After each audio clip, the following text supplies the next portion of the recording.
what an awesome atmosphere. I mean, this is why you come to Oregon.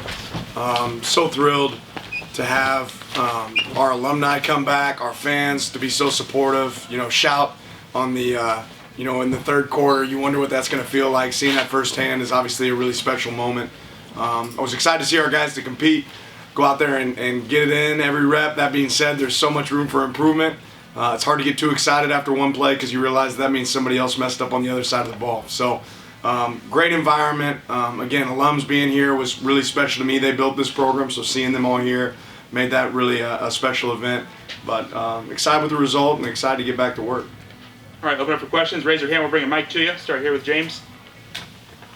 Daniel, the quarterback play as a whole, obviously had plenty of explosive plays, also a total of 4 interceptions, so just what to see. Yeah, you love the explosives, obviously. You get excited about that. Came out from the jump and hit one, really early, and I thought they did do a good job of pushing the ball down the field, but you can't put the ball in jeopardy. So that's one that I know every one of those quarterbacks wish they had back. Protecting the ball a little bit better is something you walk away with, for sure. Here in the front, Zach. You kind of mentioned it already, but your first kind of experience as a head coach instead of just a coordinator. Just, kind of walk through that a little bit and how it was start to finish. Yeah, I mean, you could smell it out there today. There was a tailgate experience. The environment is something that, we played in pregame in our meeting today. We kind of showed, hey, what's the Autzen environment? What's it like to play here? And I think, our players got a chance to really experience that today. We have over 42,000 fans. I mean, that's pretty special for a spring game. Here in the front, Matt. Spring games, people often make big deal out of practice of the game, and it's one of just 15. How consistent was this to the other 15 practices, or I guess 14? Ultimately, I think some guys really stood up today and made big plays. But I was excited to see the guys that made plays in spring made plays today. I think there was some carryover there, and I think that the consistency of that approach day in and day out, that's going to lead to opportunities. Third row on the right, Antoine.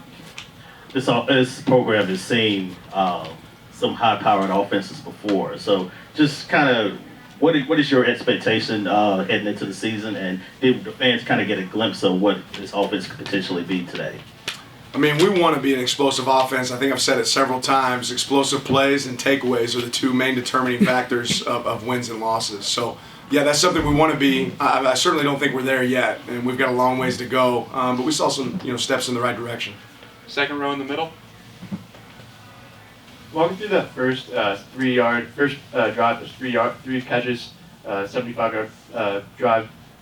Seth McGee had 2 catches, 74 yards. What was it about starting the game so aggressively that you guys had in the plan?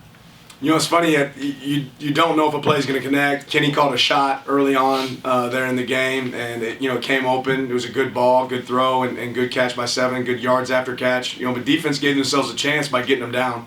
Right, going into the red area there, I think a run right after that was almost either a TFL or a short gain, and then they're able to bang it in there on the next play to 7. It was a little deep on the route, but great job coming down with the ball. Obviously, a big play for him. Second row on the left, Eric. Some of the turnovers were forced by younger players, JJ and Jaleel being 2 of them. Can you just speak to the efforts there and kind of how you saw, I guess, the defense go? 5 turnovers, in the game, so aggressiveness. Yeah, I don't know if I've been around a defensive coordinator that emphasizes takeaways as much as Tosh Lupoy, and our defensive staff does a phenomenal job. The entire crew, again, one thing we've realized is if you can create takeaways, you give yourself a chance. I think Yellow early on would have ran away with the game if they hadn't turned the ball over a couple times, and they kept it close because of that. Some big takeaways by the Green D. Go across the front, James, then Sam, then Max. Dan, DJ Johnson, we've obviously seen for years here in this program flashes from him on both sides, particularly on defense. But where he's there now full-time and to have fans are going to make a lot of big declarations after he has the kind of disruption he has today, how disruptive do you believe he can be when it counts in the fall? I think DJ can be, one of the best players in the conference. I see him develop every single day in and day out. One of the best players in the nation if he continues to push himself to the level he's capable of. I'm excited to see what he did today, but he has that growth mindset, right? He's got to go say, okay, what can I do better? How can I improve on where I'm at and not be satisfied, which I think DJ will do. In the front, Sam. You touched on a little bit, but what are you most excited about with your defense now that you've seen a bit of it in the spring?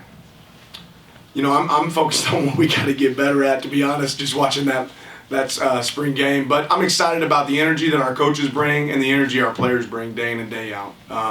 We've got a lot of opportunities obviously to improve, but if you play with fanatical effort, you run to the ball, if you tackle physically, which I think we could have done a lot better today, then you got a chance to win games. But the takeaways, that's a big benefit. Here in the front, Max. Noah Whittington and Sean Dollars both had some pretty nice plays today, explosive plays. Just wanted to ask for your evaluation on those two guys and maybe where you're hoping to see them rather grow moving forward here. Yeah, I think Noah continued to do what we've seen in practice, was run really hard. At times I think he needs to be a little bit more patient, but he had some really explosive runs because of that. Sean had a nice run there. I think they got him with a face mask, but he was able to turn that into some additional yards. But both those guys did a good job with the ball in their hands today, and they protected the ball, which is a big thing. Second row on the right. What was it like getting the honorary coaches involved, for your coaching staff, taking a hands-off approach and putting it into the hands of other people? Was that kind of stressful? Was that fun? What was that like for you? No, that was unreal. I mean, we're getting to meet some legends like, DeAnthony, LaMichael, Eric, and Haloti was really, really fun. It's also fun watching them have the stress of calling some plays. That was exciting. I think DeAnthony was pretty pumped after his big play score that he called. So he's probably got it figured out. He's ready to start doing this thing. But having those guys back, so special and important to us. Those guys are obviously phenomenal Duck football players, but they're better human beings. And just getting to spend some time around them today, it's they're great representatives of what it means to be an Oregon Duck. Front row on the right. Transfers are becoming a huge part of programs for college football. Could you comment on the performance of some of the guys today, like Coda and Whittington? Yeah, gonna have to go back and look at the film, but I know Coda had some big catches. Noah had some big catches. I think Gonzo did a good job today from an early perspective. Want to go back and evaluate that film, but I think like we've always said, we're gonna look for opportunities to enhance our program. If we can get better, we're gonna look for opportunities to get better. That being said, we have to continue to develop the players that are on our roster and do a great job recruiting great young talent as well. Back to James. Couple on the personnel front, and one at Punter with Will Hutchinson having the kind of day he had. What have you seen from him this spring? And with that, we'd seen that Tom Snee and Christian Williams obviously not on the rosters. What's their status? Yeah, they're both away from the program right now. Excited for they're taking care of some issues for themselves, but I'm excited about what Will did today. I know he's had some off and on days there from standpoint operating as the punter and doing a good job there, but he had some big kicks today. Obviously, it was good to see. Third row on the right, Antoine. The players kind of referenced this in interviews that the coaches stress they want to have practice tougher than the actual game. So just talk about how this offense and also going up against the defense can also help you prepare for what's to come in the fall. Yeah, I mean, we think iron sharpens iron, right? You want to create that competitive environment in practice each day. You want to make it tough. We don't have a lot of guys sitting around during any period during practice. The more guys that we can get better, the better. And that's, you have to stress each other. You have to do things that are hard. We're going to call offenses that are tough for certain defenses that we run, or vice versa. We're going to call defenses that are tough looks for these offensive looks, and we want to be the best at executing versus those looks. So, got to get that day in and day out. Zach, here in the front. Just curious if you have an update on a couple of players, Jackson Powers Johnson and I think Byron Cardwell, who I believe suited up, but I don't think he took any snaps. Yeah, precautionary there with Byron. JPJ looks like he's going to be okay. Want to continue to get the medical professionals eval on that, but it sounds like he's okay. Got to see him right there in the locker room. Second on the left, Eric. How impressive was it to see, I think, Jay's second pass was interception, his fourth or fifth was a touchdown. Just kind of that bounce back from the young quarterback. Yeah, I thought there was obviously good and bad with every one of our cues today. But yeah, having the poise to be able to say, so what, now what, next play, I think that was big for Jay. Front row in the middle, Matt. Beginning of spring, you said you didn't know what this identity of this team would be. You'd have to see it play out. You've got one more practice, I realize that, but just what's it look like right now, 14 in? Competitive spirit. These guys want to be great, and I think they know where they have to go to get there. I think they know what that's going to take, but it's going to take some more hard work. But we're trending in the right direction. Back to James. The beginning of the tenure, Dan, there's always a lot made of the first 100 days, and for you, that was finishing up one job and signing day and all those things.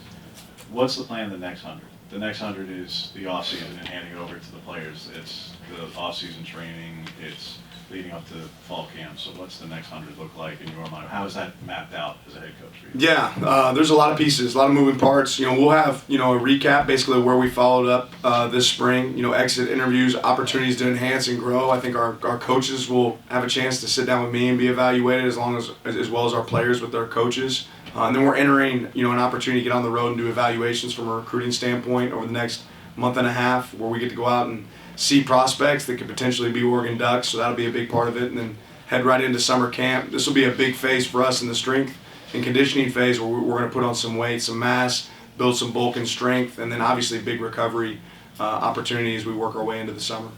Last question, third row on the right. On a similar note, Kirby Smart recently had a quote saying his job was 50% recruiting, 25% eval, 25% actual coaching.